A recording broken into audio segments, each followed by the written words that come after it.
Hello, folks. Welcome back to our upgraded survival series, episode 5. Glad you could make it out.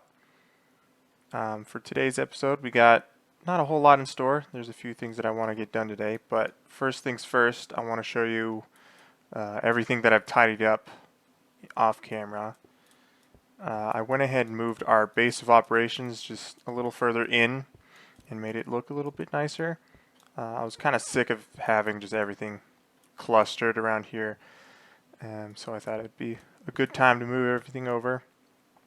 Just expanded our storage, kind of organized everything.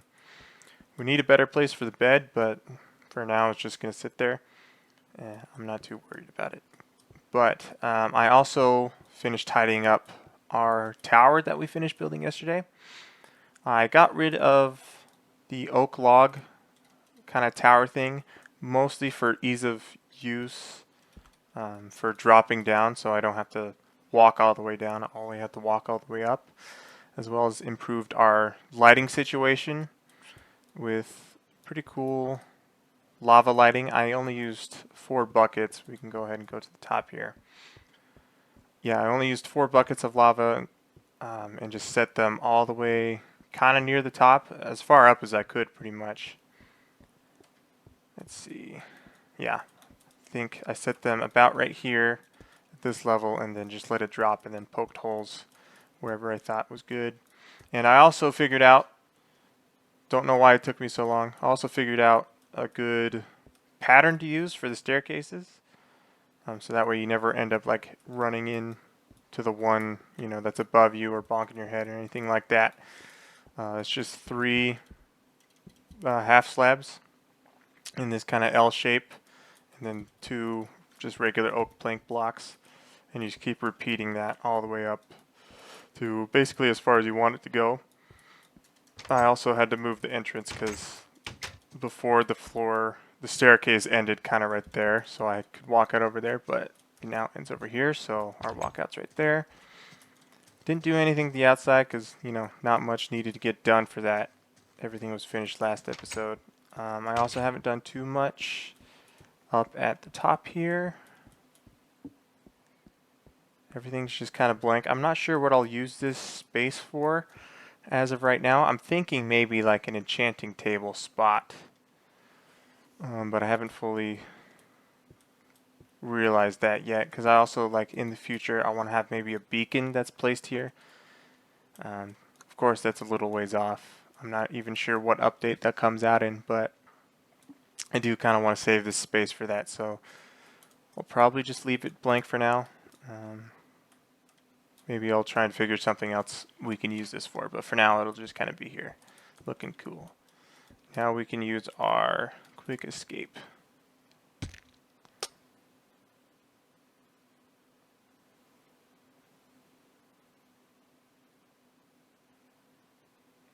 Okay, so the hole is now 3 blocks tall, which should work. I just went and tested it and I didn't explode. So we'll call that good. If you're ever going to fall from about 55 plus blocks in this version of Minecraft, make sure it's 3 high. So after that incident, I've come to realize that I'm not going to be able to enchant anytime soon if I keep having incidents. So what we need to work on is a mob grinder for XP and everything. I've found 3 spawners down here so far while I've been caving. Well, I guess 2 down here, and there's that 1 zombie one that we found way back in the first episode. I found a skeleton one right here, and there's a spider one, I want to say 200 blocks that way, maybe a little less. Not too much further. But this is kind of close to where that slime chunk is. I just found it while I was lighting up everything trying to get slimes to spawn, which they still haven't, but that's a work in progress, I guess. So what we're going to do today basically is just make a mob grinder for this. And something that I want to do as well, which I don't usually do, I usually use gravity systems. So I usually have them go like I have a waterway carry them super high up and then have them drop to one hit. This time I want to use a mob crusher instead, just because I haven't messed around too much with those and I'm not exactly sure how the circuitry will work, but I really kind of want to see if I can pull it off. So we'll start by clearing the room. The way I usually build... Oh, where did you come from? Weirdo. The way I usually build these is I do 4 blocks of open air in each direction, 3 in the ceiling, and usually 3 down. That's just kind of the... I know that's not the exact way. I know there's kind of like a certain direction that gives more spawnage area, but I know it's not past 4 blocks of open air, so I usually just skip the complicated step and just make a 4 block area in each direction and 3 up and down. So I'll go ahead and clear this out and we'll get started on the waterways.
Alrighty, so I went ahead and got a basic structure cleared out. Did the standard 4 blocks in each direction, as well as 3 air blocks down and 3 up. The reason why it's a little bit lower is because the way I do my water systems is I like to have, usually I plan on having source block water on raised blocks over here, so that way it can make the full 8 block stretch to the edge where the mobs will get pushed. But right now I want to have a shut-off system to the water if I ever need to do like maintenance in here or check some stuff, because eventually I want to add like a complete shut-off system to this thing. Like I can add lighting to it and everything, just because it is so close to that that slime chunk that's over there. I don't think it'll be an issue. That's why I'm not too worried about that lighting system right now, but that is something that I might want to implement in the future. But for today, we'll just leave it at this waterway so we can have it shut off, so that way I can come in here and not have to struggle my way through, water while fighting multiple skeletons at once. So we'll wait to place that until I show you kind of the rest of the layout I have planned. So from this source block here, it'll lead all the way to this end. There will be another source block that'll be placed right there. That'll lead down and lead them to a little elevator spot. Hold on, let's just patch that. Right here, where they will rise up to the level where I want to, have them stored at pretty much. So they'll raise up through this thing right here. They'll go all the way up to here, and then they'll flow into a little cage that's going to be right here. I wanted to give myself a little bit of room away from the actual spawner, and enough room so that way I can actually implement our crushing system.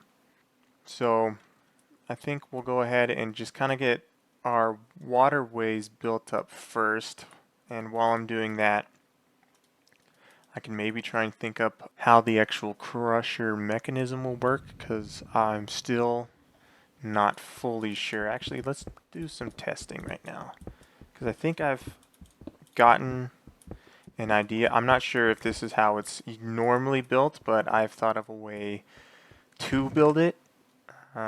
Mostly just using like a T flip-flop type dealio.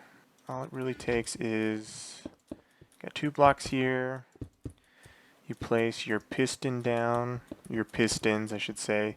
This is the standard like Ethos Lab design for it. You place a torch here and a torch here, and then you place 2 redstone up top. And I believe that's the design for it. It's not super complex. It is a little bulky, but...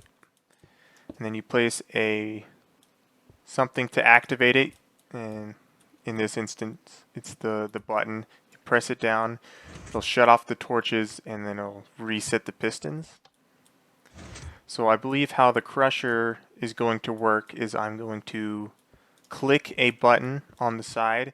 It will send power through to, we'll have 2 sources right here, a repeater right here, and our power source will be sent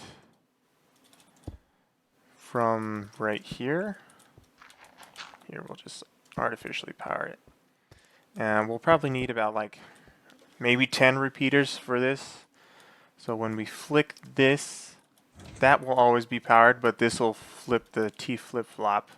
It'll send power to our repeater stack of like 10, and that repeater stack will then flip back to this flip-flop to shut it back off.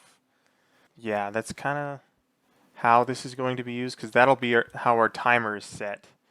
And then I'll have something else that'll actually activate the crushing piston. And I also want to add another piston just above it, so the crushing piston will be right here. Actually, maybe I'll make this one higher. I might make this one higher, or I'll just lower the room. I'll figure that out when we get there. But basically, I want a double stack piston. It'll be right here, so 1 to crush them. That piston will be right here. It'll push a block out to right where I'm standing.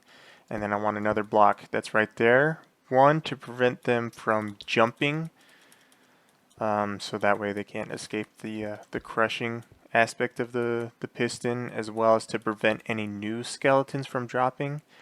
So these will probably be separate mechanisms, powered separately, or at least try to, just so that way I don't have any like skeletons that are more than 1 hit away from death. But that's kind of the basic idea I have. I think we'll test it out, and I'll think about it a little bit more while I'm doing our waterways over here. Hopefully, oh man, yeah. No matter how much you light it up, they still like to spawn. So I kind of want to just get that sealed up, so I don't have to worry about going back in there. So I'll go ahead and work on the sealing of it. All it's really going to take is just a bunch of signs, pretty much. I'll just make 2 for now so you can kind of see the basic gist of it. So I already explained how that water is going to flow down to here, and there's going to be a sideways stream that's going to come... I did seal it off. So how this is going to kind of work, so from this stream that'll lead here, we will have, say, a sign here and a sign here, I think. So the stream will push them into here.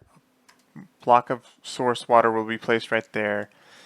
I should have made a 3rd sign, but another sign will go right here, and then on source block of water will go right above that, and that'll just keep repeating until we get to the top. The way the mob AI works is that whenever it's in a source block of water, or just any amount of water, it'll just auto swim up, so they'll just auto carry all the way up from there. So that's what I'll do. It's a little tedious, so I don't want to have to make you guys go through that, but you can understand the concept now. But that's kind of how everything will work. I'll go ahead and get that all started real quick. Okay, so I got a few things planned out. Firstly, all the waterways are done. So currently there are skeletons spawning and they're all floating like right there. But I got the waterways figured out so they'll push up against this. They'll swim all the way up to the top up here. I haven't placed this water source block yet. Actually, I can right now. But that'll flow them up and over to here. Where they will drop down into our crusher. So that's all done. All that's really left to do for this area is to break those torches and seal this up. But before that, we want to actually get our, redstoning all figured out, all the wiring and everything. I've kind of gotten a layout that I'm thinking will work. It's not completely fleshed out, but most of it is ready to be put into action. First things first, we'll need to place our our two pistons that will be controlling both the crusher and the block that blocks the thing. It's a little too much effort for me to put them on the same circuit, so I'm just going to have them on different circuits. Even though they're right next to each other, I should be able to make it work. Or maybe not. I'll think about it when I get there. You won't worry about that part. But right here will be where our switches are placed. I went ahead and got some color-coded wool that we'll place down in a minute once we're all done and ready for it to be, actually tested and running. But what I've kind of got set up here is that we're going to want a hold on, I keep revising this as I'm going. Here, piston right there. Hopefully that won't power that upper piston, so we can still have them on separate circuits. That was going to be my maintenance door. Now it is not. That'll have to be somewhere over here. We'll worry about that later. But for now, we'll kind of get started with the wiring. We're going to be doing this backwards just because that's how I usually end up wiring things. So our T flip-flop will be placed right about here. Just basically hugging the thing. There we go. So that's our T flip-flop right there. How this is going to work is we're going to have basically a always powered repeater, something to send power through to that other repeater over there.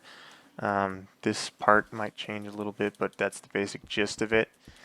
And then to the left of this is where our timer will be to activate the actual T flip-flop.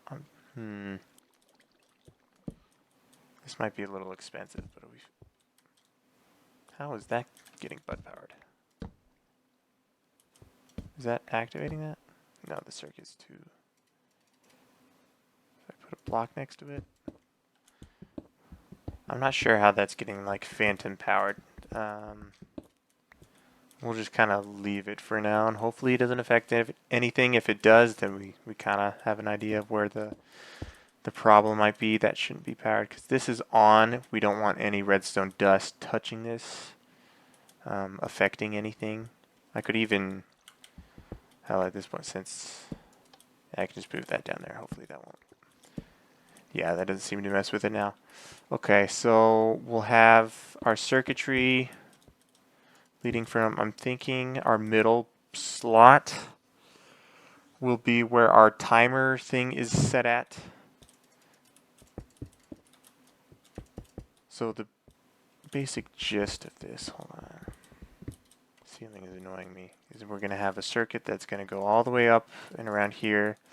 It's going to branch off to here to, we don't need that one. Yeah, we don't need that one.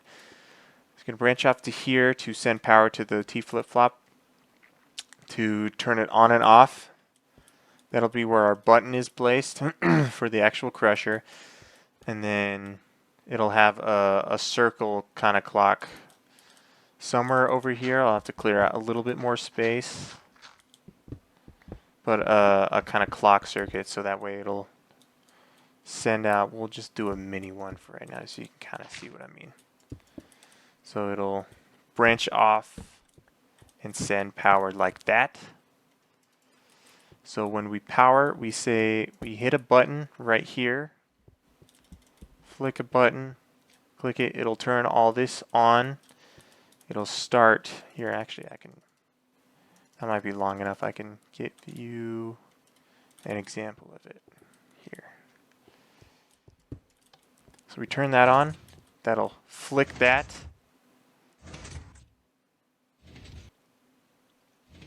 Oh yeah, here's our problem. It's because it keeps getting repowered. So we'll probably have to place another repeater somewhere. But the basic gist, I'll just explain it before I keep getting off, and sidetracked and everything. So that button will be pressed. It'll send power to this line. That line will then come over here, branch off, and power our T flip-flop, which will then in turn power our crusher.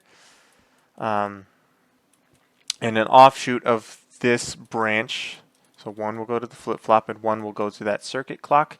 That will be our timer to shut off the flip-flop and therefore shut off our mob crusher, to the point where our skeletons are basically they're dead within one punch.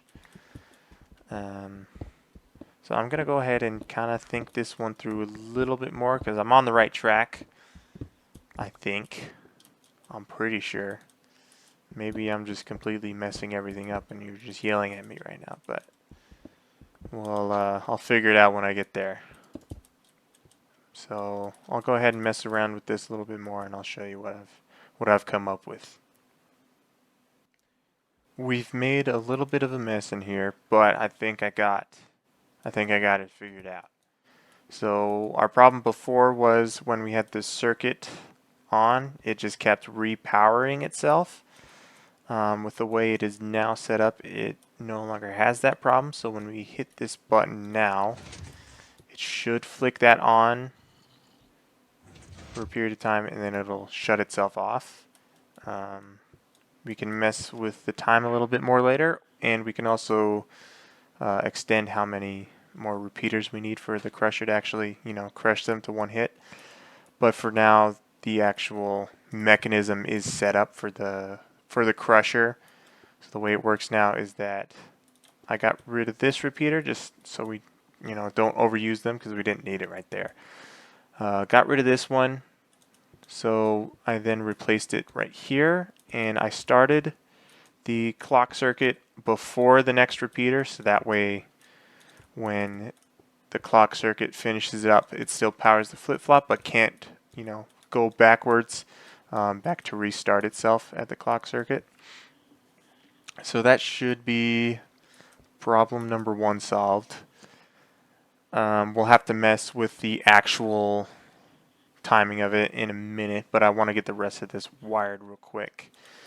I say this now, but it shouldn't be too difficult.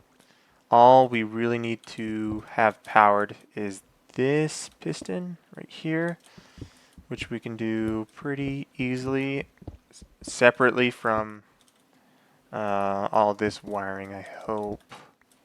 This switch right here, sorry, I should specify, this switch that I'm going to be placing right here will be the block off switch, so we don't have to worry about more skeletons falling in that aren't one hit.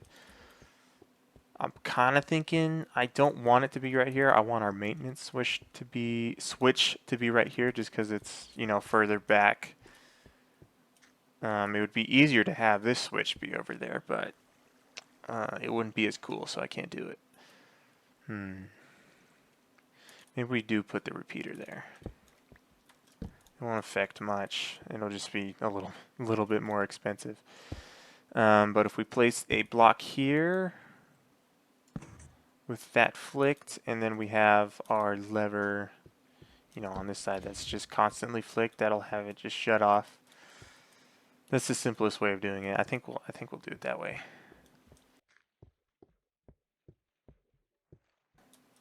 Oh yeah, hey, we're running into the problem again. So if we just place all this onto a run, that. Wait, why is it? Hold on. Why is that? Oh, I'm so confused. Why was that blocking us over here?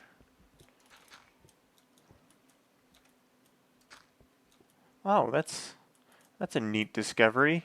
Hey, so apparently I guess if you have an error block above you and you try to walk over a repeater in a 2-block tall area, you can't walk. But if you don't have any error blocks, you should be able to walk through it fine. That's interesting. All right. All right. I think we're just about ready to actually test out the crusher aspect. Here, let's go ahead and place our actual buttons and levers that we want. So we'll have to reset those, but I want the green to be the block, the blocking off thing. I will want the red to be the crusher and the blue to be the maintenance. So if we go ahead and just replace these two real quick, and then place our button and levers back. There we go. I think that should be all done. Let's just block this off real quick. Place that right there. I think we need a full block there. We'll put a full block there. I think just glass. Glass is okay. Yeah. Alright, so we're ready to actually put skeletons in this bad boy. Yeah, so let's go ahead and we'll block this part off and just get them. I think, yeah, we placed the water up there, so everything should be rolling smooth. All we have to do is break that, and then block that off and overvest. Okay, now in theory, they should. Oh, I think I hear them. Yeah, there we go.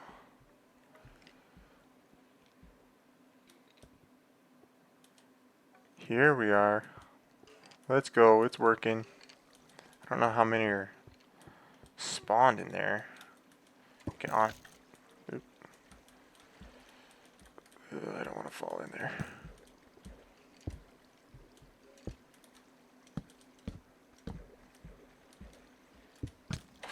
I fell in there. I fell in there. Oh dear.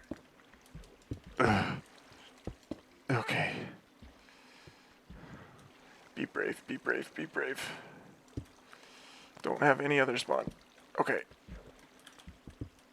Okay, we're gonna have to do... We're gonna have to break everything.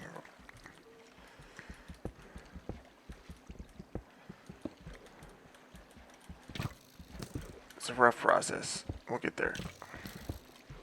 They're fighting each other. Alright, we're good. We made it. Probably should have turned the water off. Actually, it's probably a good thing we didn't. Otherwise, they would have just gotten around to us. Whew. Okay, that's what happens when you don't panic. I think we're ready to actually test our crusher right here. Yes, we are here. We use switch. That is maybe a potential problem, and maybe I'll end up having to lower this by one so that way they don't jump and get hit, but honestly, if it's only a couple of them, it might not be a big problem. So I guess we'll go ahead and... I think that's connected still. Oh no, I disconnected that. There we go. Alright. Moment of truth.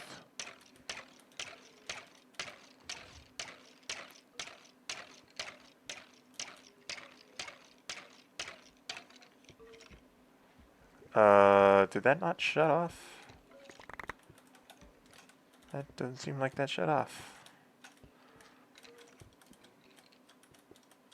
Oh, is that being powered by that?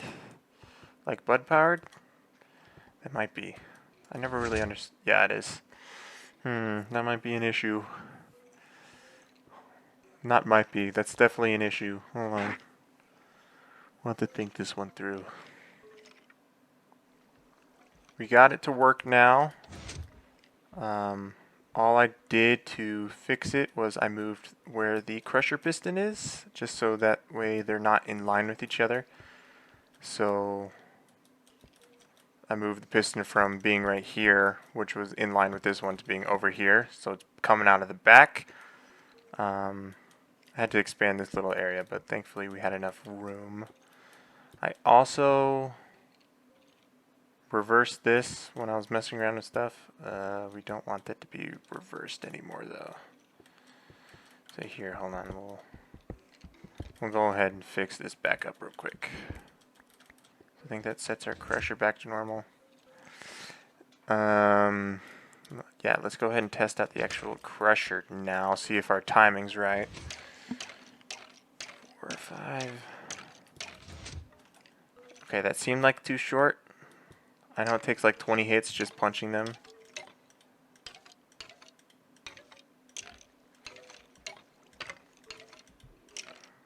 Okay, that took like 12 hits from that guy. It usually takes like 20 to 22, I can't remember. And it took 12 on that, so this is nowhere near long enough, so I think we'll need to, I might need more repeaters at this point. But I think we'll need to double this at the very least. So we had, I think we just had 10. So I think we'll need maybe 20 in order to kind of get this rolling. Let's get some more test subjects in here. Good enough. Hopefully that didn't kill them. So we went ahead and placed all 18 of those, and I set them all to their 4-tick setting. Let's see. This guy on the left, 1. Okay, that's still 1, 3, 4, 5. So if that's 5, so we probably, maybe even just these 3 more? Here, we'll make 2 more. Okay, so this is not the most refined it could be, but we have all 23 all set to 4 ticks. We'll see. I feel like that might be just like 1 too many. We'll go ahead and see though. Let's kill the rest of these guys. At least they're all 1 hit with that. Some more test subjects fall in. Come on, fella. I wonder what happens when I get close to this. Oh, hey, it just bounces off. I thought they would shoot me. Nope, they're shooting each other. Uh-oh. Uh-oh, I think I'm ruining our test subjects. We'll need new ones. Here we go. Okay, he got hit once. Keep that in mind.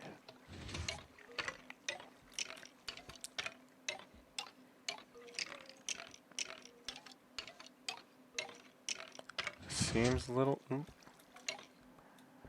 Okay, that was a perfect 1 hit, but he did get hit by the thing. We'll need to see if that affects them. Okay. One of them got hit, I think 2 of them didn't. Yeah, there's 3. Let's see. We might have nailed it on that go. So that guy should die.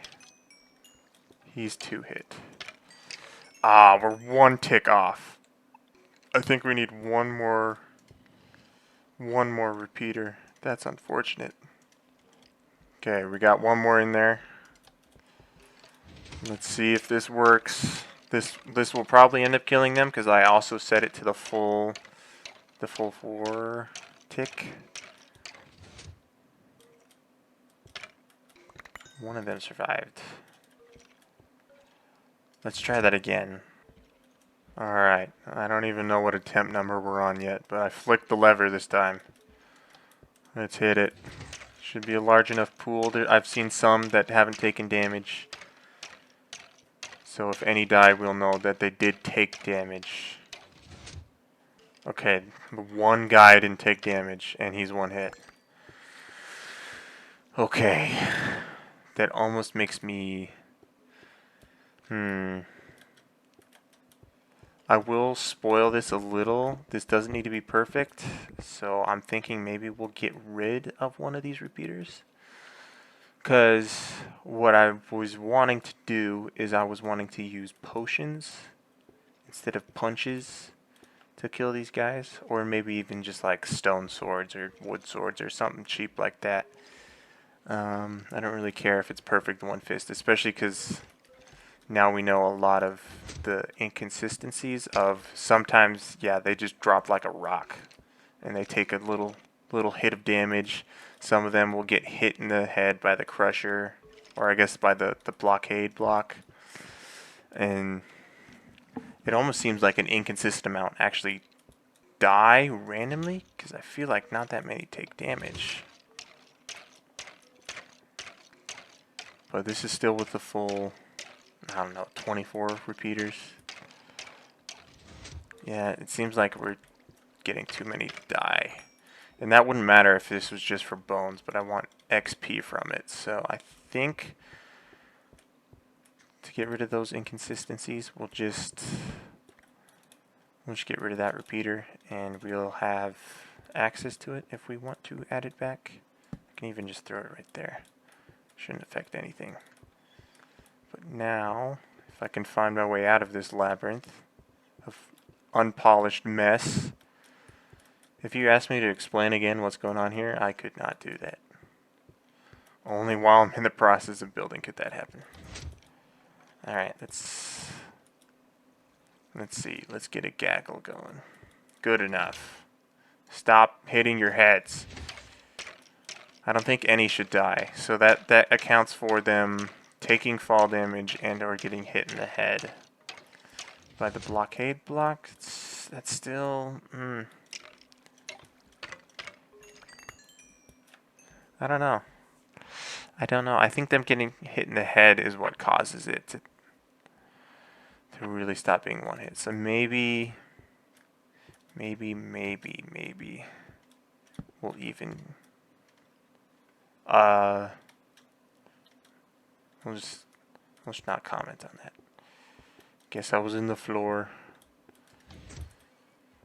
Maybe we'll just have 22 repeaters. That's the magic number, by the way, 22. If you ever need to gamble on something, always bet it on 22. That is not legal advice, by the way.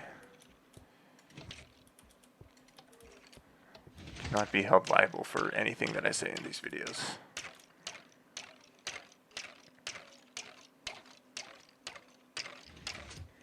Okay, so that helped a lot with consistency. Some of them are still 1 or 2 hit. I think we'll call it good on 22. So 22 seems to be the number for relative consistency, at least with the way I built this. That's including with them taking fall damage and or getting hit in the head. Some of them may die still. Sometimes there's variables you just can't account for. We don't need the 2 repeaters there. I could polish this up a bit more, but I think honestly it's okay as is.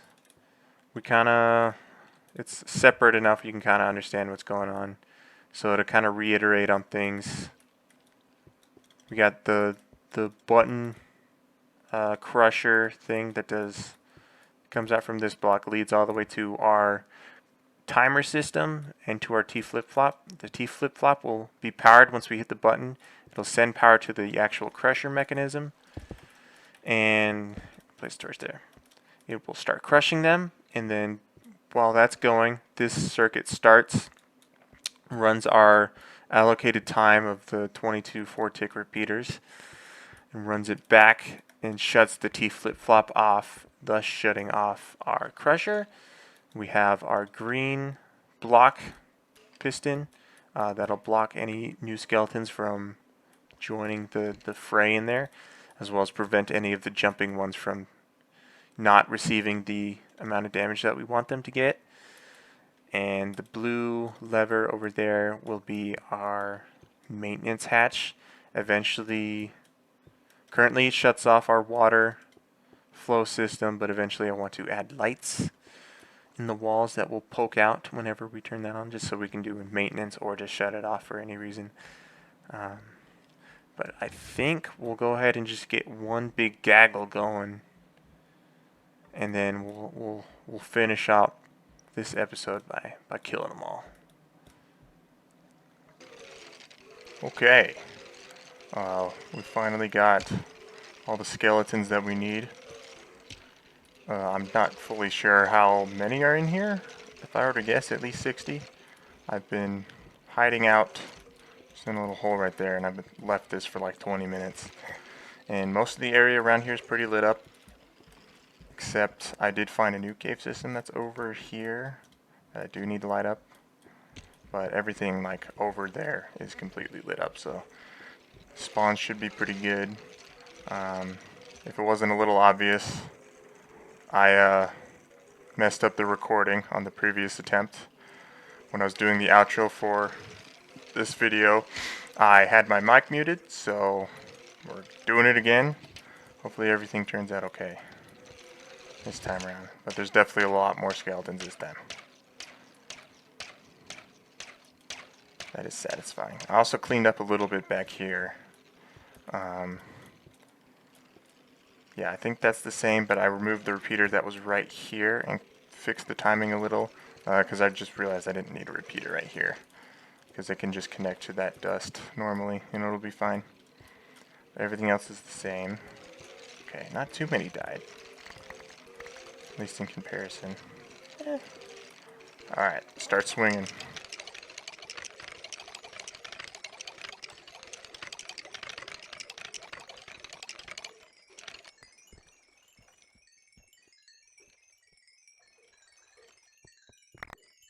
Look at that. 31. I think we need to get to level 50 for a full enchant. So it'll be a little ways off and I'll have to keep grinding this out. But I'll go ahead and just not bore you guys with that. But that should be everything for this episode. Thank you guys for watching. Glad you could make it out. Let me know any improvements to any designs that I make, and I'll see what I can figure out. But yeah, peace.